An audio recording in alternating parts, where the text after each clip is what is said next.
बिस्मिल्लाहिर्रहमानिर्रहीम। अस्सलाम वालेकुम नादरीन, आप यूट्यूब चैनल देख रहे हैं, मैं इमरान खान हूँ। नादरीन, अवाम फैसला कर देती है और जमहूरियत में यही होता है। लेकिन दो जरगे हुए हैं, एक इस्टेब्लिशमेंट ने जरगा करवाया और उसको अस्करी जरगे का नाम भी दिया गया।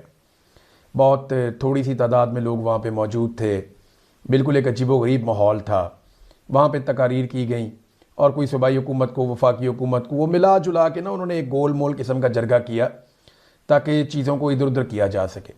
और वो एक सियासी जरगे का उसे नाम दिया गया कि मुख्तलिफ सियासी जमातें वगैरह सारे इसके अंदर मौजूद हैं।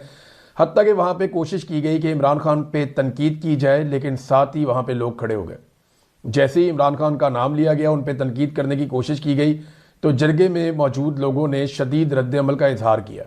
लेकिन कम से कम खैबर पख्तूनख्वा के लोगों में इस बात की गैरत तो मौजूद है कि एक आदमी जो गुज़िश्ता 2.5 साल से जेल के अंदर है, आप उसके ऊपर उठाकर मलबा नहीं डाल सकते।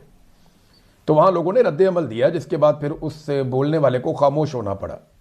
अब एक जरगा जो है वो अस्करी इदारों ने करवाया और ये एक फरमाइशी जरगा था और इस जरगे का एक एलामिया भी जारी हुआ है। ये मेरे सामने पड़ा हुआ है एलामिया।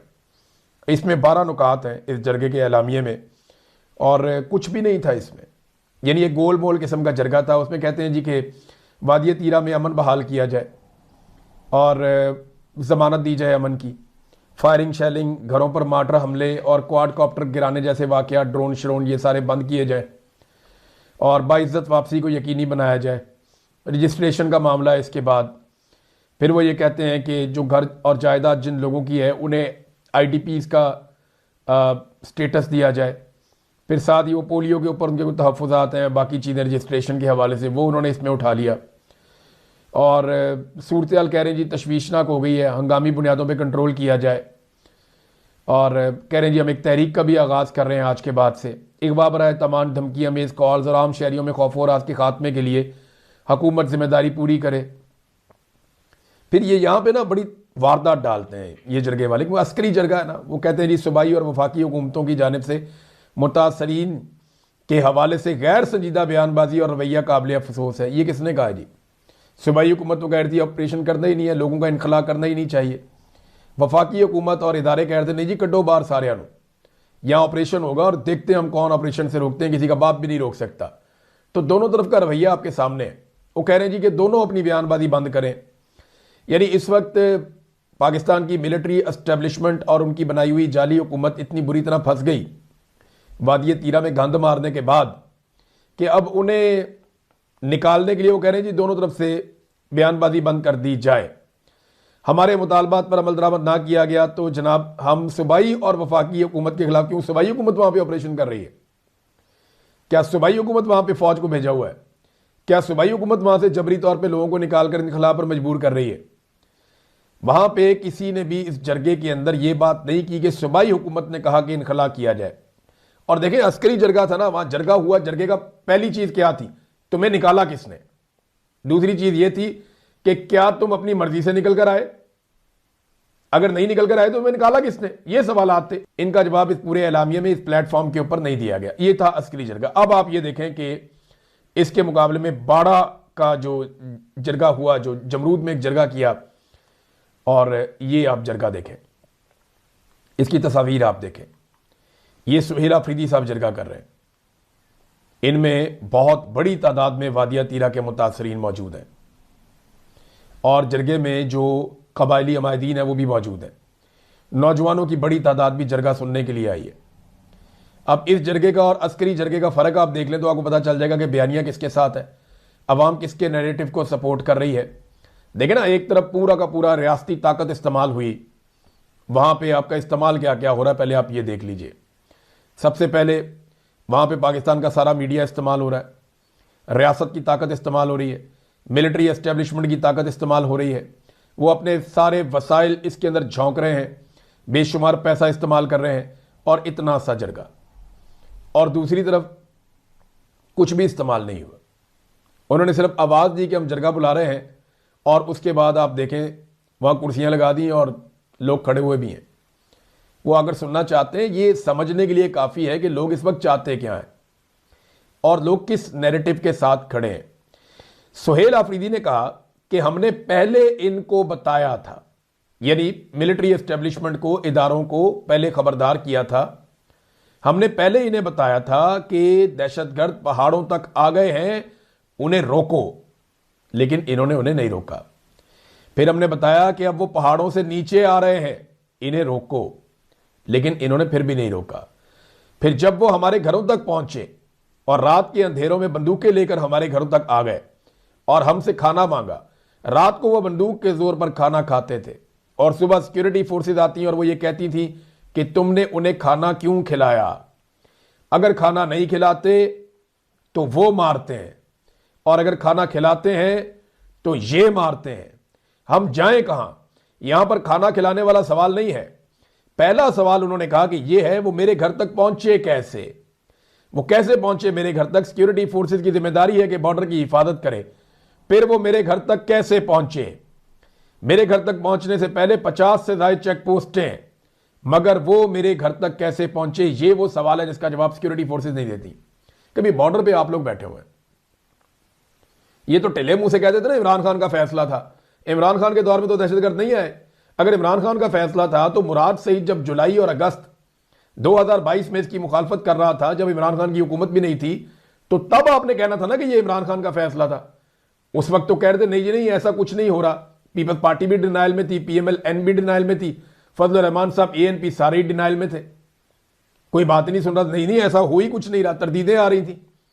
और जब दहशतगर्द आ गए तो आप कह रहे हैं जनाब इनके खिलाफ ऑपरेशन करना है, अब हमने वहां पे लड़ाई करनी है। तो पहले इस बात का तो जवाब दो कि इन्हें लाकर बसाया क्यों।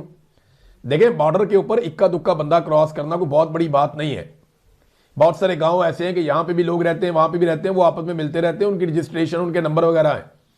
लेकिन ये नहीं हो सकता कि आप इतने बड़े पैमाने पे मुसल्ला अफराद को, ये गाड़ियों के बगैर तो नहीं आए, इनको फाटक खोल खोल के क्रॉस करवाया गया है ना।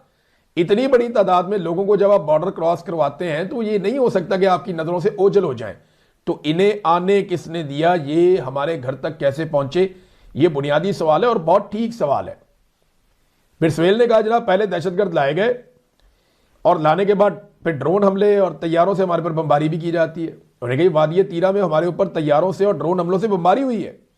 हमारे 14-14, 21-21 लोग एक एक वाकये में जाबाक हुए, उनके जनाजे उठे हैं। और जरगों की कवरेज करने वाला जो मीडिया है ना, ये जो अस्करी जरगों की कवरेज कर रहा है, इस मीडिया ने हमारे शोहदा को दहशतगर्द करार दे दिया। मीडिया हमारे मासूमों को दहशतगर्द कहता रहा। मैं गवाही देता हूं और ये सारा जरगा गवाही देता है कि वो बेगुनाह थे। इस पे लोगों ने वहां पे खड़े होकर गवाही भी दी। फिर एक बड़ा अफसोसनाक वाकया भी सुहेल आफरीदी ने सुनाया। उसने कहा एक मासूम बच्ची को शहीद किया गया और जब मेरे तीरा के अवाम ने वो मासूम बच्ची पुरअमन एहतजाज के लिए सिक्योरिटी फोर्सेज के सामने रखी, तो इन्हें उन्हीं सिक्योरिटी फोर्सेज ने मेरे लोगों पर गोलियां चला दी, जिससे मेरे 5 लोग मजीद शहीद हो गए, बहुत सारे जख्मी भी हुए थे, तो मुझे याद है। यह सब फौजी ऑपरेशन के लिए राह हमवार करने के लिए किया जा रहा था, यह सुहेल आफरीदी ने बताया। बताया जब तीरा के अवाम को मजबूर किया गया और जबरदस्ती अपने घरों से निकाला गया, मेरे लोग सख्त बर्फबारी में पहाड़ों में फंसे और पूरी दुनिया ने तीरा के अवाम के साथ होने वाला जुल्म और जबर देखा, तो उनको एहसास हुआ कि हम शर्मिंदा होने जा रहे हैं। उन्होंने एक कार्टून के जरिए प्रेस रिलीज निकाली जिसमें लिखा गया था कि तीरा के अवाम रजाकाराना तौर पर तीरा से निकल रहे हैं। हालांकि रजाकाराना तौर पर कौन निकलता अपना घर छोड़ के। फिर सुहेल आफरीदी ने एक और काम किया और यह ठीक किया। सुहेल आफरीदी ने अपने लोगों से पूछा वहां पे कि आप तीरा से निकाले गए, आप अपनी मर्जी से आए, अगर आप अपनी मर्जी से आए तो फिर आप बताएं, और जिन लोगों को जबरी तौर पे निकाला गया तीरा से, जरा वो हाथ खड़ा करें। सारे पंडाल ने हाथ खड़े कर दिए। लोगों ने हाथ खड़े करके बताया कि हमें जबरी तौर पे तीरा से निकाला गया, हम अपने घर छोड़कर नहीं आना चाहते थे। तो जबरी तौर पर किसने निकाला, किसने निकलने पर मजबूर किया, यह सवाल मौजूद रहेगा। लेकिन ये चंद चीजें मैं आपके सामने रख देता हूं। एक और बात उन्होंने की, कहते हैं अपने लोगों के लिए आपने 4 अरब रुपए क्यों रिलीज किए। इससे पहले जो ऑपरेशन हुए उनमें मेरे कबायलियों के साथ वादा किया गया था कि जिनके घर तबाह होंगे उनको 4 लाख रुपए दिए जाएंगे। वो 4 लाख रुपए वफाकी हुकूमत ने आपको नहीं दिए। ये अपनी बीवियों बेटियों के लिए 4-4 लाख रुपए का एक पर्स खरीदते हैं, एक सैंडल खरीदते हैं, और मेरे KP का पख्तून अपनी जिंदगी की तमाम जमा पूंजी अपने घर पर लगाता है, अपने लिए छत बनाता है, और आप उसके लिए बेगैरतों की तरह 4 लाख रुपए देते हैं। शर्म आनी चाहिए बेगैरतों। अब वज़ीर आला ने बड़े सख्त अल्फाज इस्तेमाल किए और बात ठीक है, देखें ना, किसी आदमी का घर ही गिर जाए, अल्फाज सख्त है, लेकिन अगर किसी आदमी का घर गिर जाए तो उसके लिए फिर ये सख्त नहीं है, उसे तकलीफ होती है। आप लोगों को कहते हैं तुम्हारा घर गिर जाएगा, ऑपरेशन में तबाह हो जाएगा, तुम्हारी दुकान तुम्हारा कारोबार तबाह हो जाएगा, तो हम तुम्हें 4 लाख रुपया देंगे। 4 लाख रुपए का तो मरियम नवाज का जूता नहीं आता, 12-12 लाख रुपए का तो ये पर्स पकड़ के बैठते हैं। तो ये अपने घरों की औरतों को जिस तरह की ज़िबाइश देते हैं, यानी उनके एक पर्स की कीमत में तो यहाँ पे 6 घर अपने बढ़ जाएं, जितना पैसा ये अपनी फैमिली के ऊपर खर्च करते हैं, और गरीब को देते हुए इनको दुखता है। तो वो कहता है जी इसलिए मैंने 4 अरब रुपया मुख्तस किया था। और देखें ना, यहाँ पे एक बड़ी इंपॉर्टेंट चीज़ है, ये मुझे आपके सामने रखनी पड़ेगी, हमें हकायक भी देखने चाहिए। ये तारीख की एक अजीबोगरीब नकल मकानी है ये जो हुई है। ये दौर जदीद का एक हैरान कुन वाकया है। ये ऐसा नहीं होता कभी भी। ये अजीब कारनामा कर दिया पाकिस्तान की हुकूमतों ने। ये नाअहली, नकम्मेपन की और ना तजुर्बाकारी की एक अजीबोगरीब किस्म की मिसाल है। बड़ी तादाद में हज़ारों ख़ानदान निकलते हैं एक इलाके को खाली करके, और सोशल मीडिया दिखा रहा है, और शदीद तरीन मौसम में वो निकलते हैं और दरबदर हो जाते हैं सड़कों के ऊपर, और चंद दिन बाद मालूम होता है कि उन्हें तो निकलना ही नहीं था। यानी वो जो वफाकी हुकूमत और इदारे वो बार बार ये कहते थे कि जनाब ऑपरेशन करना है, किसी का बाप नहीं रोक सकता, वो जो ऑपरेशन की गर्दान करते थे वो ऑपरेशन के लफ्ज़ से ही भाग गए। अब ये जो लोग हज़ारों की तादाद में अपने घरों से बाहर और दूर आ गए हैं, इनका खर्चा कौन उठाएगा? ये वापस जाएंगे तो अपने घरों में कैसे सेटल होंगे? इनका नुकसान कौन पूरा करेगा? इससे बड़ी बदइंतजामी और नाअहली इस दौर में हमने नहीं देखी। अब ना एक नई सिचुएशन पैदा हो जाएगी। सूबाई हुकूमत को अब जरा ज्यादा जिम्मेदारी का सबूत देना पड़ेगा कि आइंदा कोई भी कदम उठाया जाए उससे पहले या तो पब्लिक का रेफरेंडम करवाएं, या वफाकी हुकूमत से कहें तहरीरी तौर पे हमें बताएं, या वफाकी हुकूमत को खुद तहरीरी तौर पे आगाह करें और उसको पब्लिक करें। अब इन्हें हर चीज को जो है वो एक डॉक्यूमेंटेड फॉर्म में लेकर आना पड़ेगा, वरना कल को कोई भी किसी पे कोई भी जिम्मेदारी डाल देगा। हो सकता है कि कल को ख्वाजा आसिफ ये कह दे कि खैबर पख्तूनख्वा में ऑपरेशन पीटीआई की ख्वाहिश पे हो रहा था, हम तो ऑपरेशन करना ही नहीं चाहते थे, तो इनके तो कोई दीन ईमान ही नहीं है। ये तो जनाब अपनी जुबान से एक लफ्ज बोलते हैं, दूसरी तरफ जाके दूसरी बोलते हैं। ये अमेरिका में जाता है ख्वाजा आसिफ, वहां कहता है इमरान खान कट्टर मजहबी आदमी है, पाकिस्तान में आता है कहता है यहूदी एजेंट है। ये इनका कोई दीन ईमान नहीं है, ये सिर्फ सियासत और अपने मफाद के लिए किसी भी लेवल तक जा सकते हैं। बहरहाल अब सूबाई हुकूमत को कोई भी एक्टिविटी वफाक के साथ मिलकर करनी है तो सबसे पहले तहरीरी तौर पे आगाह करना है और तहरीरी तौर पे उनसे मामला करना है, वरना ये कोई भी मलबा सूबाई हुकूमत में डाल देंगे और यहाँ पे इखलाकियात वाली चीज़ तो रह ही कोई नहीं गई। तो एक जो करवाया गया फरमाइशी जरगा वो तो ठुस हो गया, और सुहेल अफरीदी ने कहा ये पख्तूनों के सर का सौदा कर चुके हैं, ये पख्तूनों के सर पर डॉलर कमाने जा रहे हैं, और ये बंद कमरों के अफसोसनाक फैसले हैं जिन पे सुहेल अफरीदी साहब ने बात की। अब आ जाए बलूचिस्तान वाले मामले पे। नाजरीन देखें कितना टाइम गुजर गया बलूचिस्तान में दहशतगर्दी को। खौफनाक और बदतरीन दहशतगर्दी बलूचिस्तान में हुई है, 24 घंटे गुजर गए। पूरा का पूरा बलूचिस्तान के 12 मेन इजला को यरगमाल बना लिया गया। कई घंटों तक दहशतगर्द वहां पे दंदनाते रहे, आम शहरी उनके बीच में फिर रहे थे। कभी वो अस्पताल की तरफ जाते थे, कभी वो जेल की तरफ जाते थे, कभी वो किसी को अगवा कर लेते थे, कभी वो किसी बंदे को मार देते थे, कभी वो उस बंदे के घर वालों को मार देते थे, कभी वो बैंक लूट लेते थे, धमाका से उड़ा देते थे बैंक को, उनके दरवाज़ों को, उनकी चीज़ों को। और लोग उनके साथ थे वहाँ पे बहुत बड़ी तादाद में, पाकिस्तानी बलूचिस्तान के लोग उनसे डर नहीं रहे थे। ये बहुत अजीब बात है। मैं बार बार ये बात इसलिए कर रहा हूँ कि मुझे ये मनाजिर देखकर तकलीफ हुई कि पाकिस्तान की रियासत ने क्या से क्या कर दिया। तो 12 शहरों के ऊपर ऐसा लगा कि वो कंट्रोल कर लिया था उन्होंने आके, और उसके बाद से लेकर अब तक पाकिस्तान की इंटेलिजेंस एजेंसीज के अंदर से एक आदमी को भी फिक्स नहीं किया गया। किसी एक शख्स ने भी गैरत और शर्म का मुजाहरा करते हुए इसकी जिम्मेदारी कबूल नहीं की। इतने बड़े फेलियर के ऊपर किसी एक आदमी को भी जिम्मेदार नहीं ठहराया गया। यह अपनी नौयत का एक अजीबोगरीब वाकया है। यानी दुनिया के अंदर दहशतगर्दी का छोटा सा वाकया भी हो जाए तो वहां पे इंटेलिजेंस एजेंसीज जिम्मेदारी कबूल करते हुए इस्तीफे देती हैं, और जहां पे नहीं देते वो फिर जेलों में भी जाते हैं या गिरफ्तार भी होते हैं। पाकिस्तान में तो इखलाकियात ही खत्म हो गई। कोई एक बंदा तैयार नहीं है जिम्मेदारी लेने के लिए कि जनाब मेरी रिस्पॉन्सिबिलिटी थी, मैं DGISI हूं या मैं DGMI हूं, मेरी ये जिम्मेदारी थी, मुझे पता होना चाहिए था, या मैं IG हूं बलूचिस्तान का, मुझे ये पता होना चाहिए था कि जनाब ये वाकयात हो रहे हैं, हमारी अपनी इंटेलिजेंस से हम नाकाम हो गए, फेल हो गए, लिहाजा हम अपने रिजाइन कर रहे हैं अपने ओहदे से। ये जो लोग कत्ल हो गए इनको नहीं कत्ल होना चाहिए था इतनी बड़ी तादाद में। वो बजाय इसके कि वो जो कत्ल हुए उनके ऊपर अफसोस करें, वो बाद में कहते जी हम कामयाब हो गए, हमने दुश्मन को नाकाम बना दिया। तो क्या आप उस दिन दुश्मन को कामयाब समझेंगे जिस दिन वो कोई अलग मुल्क ही बना देगा वहां पे? क्या उस दिन का आप इंतजार कर रहे हैं? ये नादरीन याद रखिएगा कि बांग्लादेश से रोजाना ये खबरें आती थी कि दुश्मन नाकाम, दुश्मन नाकाम, दुश्मन नाकाम। और जिस दिन तक पाकिस्तान नहीं टूट गया उस दिन तक, एक दिन पहले तक भी ये खबर आती थी कि दुश्मन नाकाम, दुश्मन नाकाम, दुश्मन नाकाम, दुश्मन का हमला नाकाम, दुश्मन की साजिश नाकाम। ये बांग्लादेश में आखिरी दिन तक ये खबर आती थी। और फिर खबर आती है कि बांग्लादेश अलग हो गया, एक नया मुल्क बन गया। तो क्या आप इंतजार कर रहे हैं कि बलूचिस्तान खुदा ना खास्ता टूट जाए?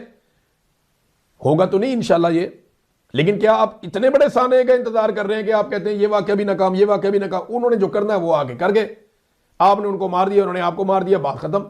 दहशतगर्दी तो हो गई ना।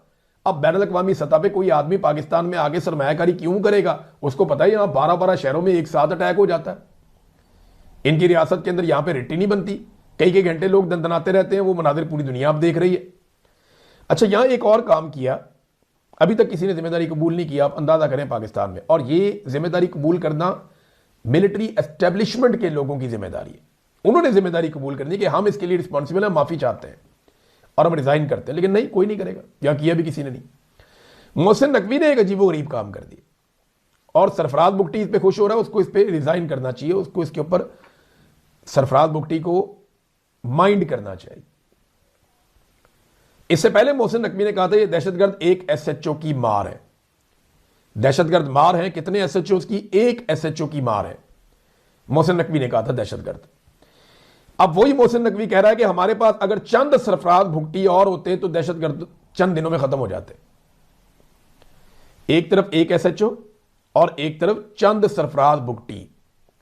चंद का मतलब होता है 4-5। तो इसका मतलब है कि सरफराज भुगटी की जो औकात है वो मोहसिन नकवी या आर्मी चीफ के फेवरेट आदमी मोहसिन नकवी सरफराज भुगटी को उनकी औकात बता रहे हैं कि सरफराज एक SHO is equal to 4-5 Sarfaraz भुगटी। यानी एक सूबे के वजीर आला की औकात यह है कि उस जैसे 4-5 हो तो एक SHO बनता है। देखिए ना, पहले वो कह रहा था कि एक SHO दहशतगर्दी खत्म, एक SHO की बात है सारे दहशतगर्द, और आज वो कह रहा है कि चंद सरफराज भुगटी होते तो दहशतगर्दी खत्म होती। यानी अकेले से काम नहीं चल रहा। तेरी सरफराज भुगटी इतना गया गुजरा। जब आप अवामी मुंतखब नुमाइंदा नहीं लेकर आएंगे ना तो उसकी यही औकात होती है, जो भी कहें उसे सुनना पड़ता है। और बजाय इसके कि ये पाकिस्तान के अंदर सूरत हाल को बेहतर करें, ये हर दिन उल्टी तरफ जा रहे हैं। जब दहशतगर्दों से लड़ने का टाइम है PTI से लड़ रहे हैं।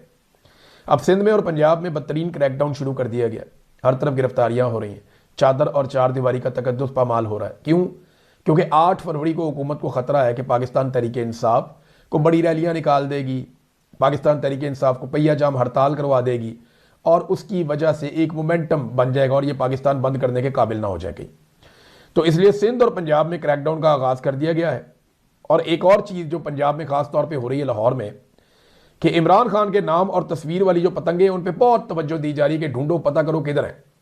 और पुलिस ने बड़ी रेडें कर दी है ये पकड़ने के लिए। और जो जो लोग ये पतंगे बना रहे हैं, मेरी इत्तला के मुताबिक बहुत सारी जगहों पे इमरान खान की तस्वीरों वाली और कैदी नंबर 804 वाली और पाकिस्तान तहरीके इंसाफ के झंडे के रंग वाली जो पतंगे हैं वो तैयार की जा रही हैं।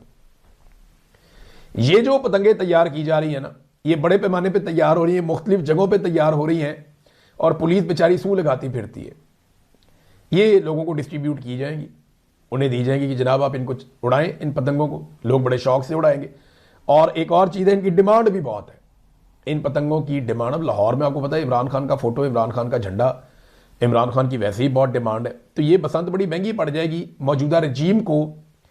अच्छा, अगर ये पतंगे अलग अलग उड़ाएंगे ना, यानी अभी कोई उड़ा रहा है, घंटे बाद कोई उड़ा, 2 घंटे बाद कोई और कहीं से, तो फिर पुलिस कंट्रोल कर देगी।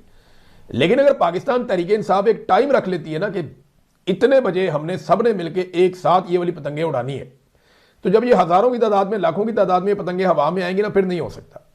फिर पुलिस बेबस हो जाएगी, हर तरफ उन्हें यही नजर आएगा किस छत पे चढ़ेंगे, कहाँ पे जाएंगे। फिर नहीं कर पाएंगे। पाकिस्तान तहरीक इंसाफ को हर इलाके के हवाले से और हवा चलने के हवाले से वेदर रिपोर्ट मिल जाती है आजकल कि हवा किस वक्त चलेगी। हवा 3 बजे चलेगी, 2 बजे चलेगी, 1 बजे चलेगी। वो जिस वक्त हवा अच्छी चले उस वक्त का टाइम रख सकती है पाकिस्तान तहरीक इंसाफ, और सबको ये कहा जा सकता है कि एग्जैक्टली उस टाइम पे सारे के सारे लोग वो पाकिस्तान तहरीक इंसाफ वाली जो पतंगे हैं वो उड़ाएं। इससे इंपैक्ट भी बहुत बड़ा आएगा। बहरहाल देखते हैं क्या होता है, लेकिन 8 फरवरी पे एहतजाज करना बड़ा जरूरी है, क्योंकि देखें बहुत जुल्म हुआ था, हम सबके मैंडेट के ऊपर डाका डाला गया था, एक एक पाकिस्तानी की तौहीन की गई थी। 8 फरवरी को बदतरीन धांधली और बेईमानी के बावजूद ये जो हुक्मरान इत्तेहाद है ना, इन्हें 169 सीटें मिली थी, 169। और आज काजी फायद ईसा की मेहरबानी से और इस जैसे दीगर जजों की मेहरबानी से और एस्टेब्लिशमेंट की हटदर्मी की वजह से ये सीटें बढ़ती बढ़ती 237 कर दी गई हैं। अंदाजा करें आप पाकिस्तान में कैसा जुल्म हो रहा है। ये जनाब इन्होंने पाकिस्तान के साथ किया। बाकी चीज़ें नेक्स्ट वीलॉग में। एक मैं गुजारिश कर दूं, वीलॉग के इख्तिताम में आप सबसे जो मैनचेस्टर में या इसके आसपास जो लोग मौजूद हैं वो याद रखें कि आज हमारा प्रोग्राम है और हम मैनचेस्टर में ह्यूमन राइट्स के हवाले से आवाज़ उठाने जा रहे हैं। अब से चंद घंटों के बाद शाम 6 बजे वहाँ पे मैं हूँ, साबिर शाकिर भाई हैं और हमारे कुछ बाजवा साहब हैं, कुछ और जर्नलिस्ट हैं। तो हम सारे वहाँ पे मौजूद होंगे, आवाज़ उठाएंगे, जोर लगाएंगे।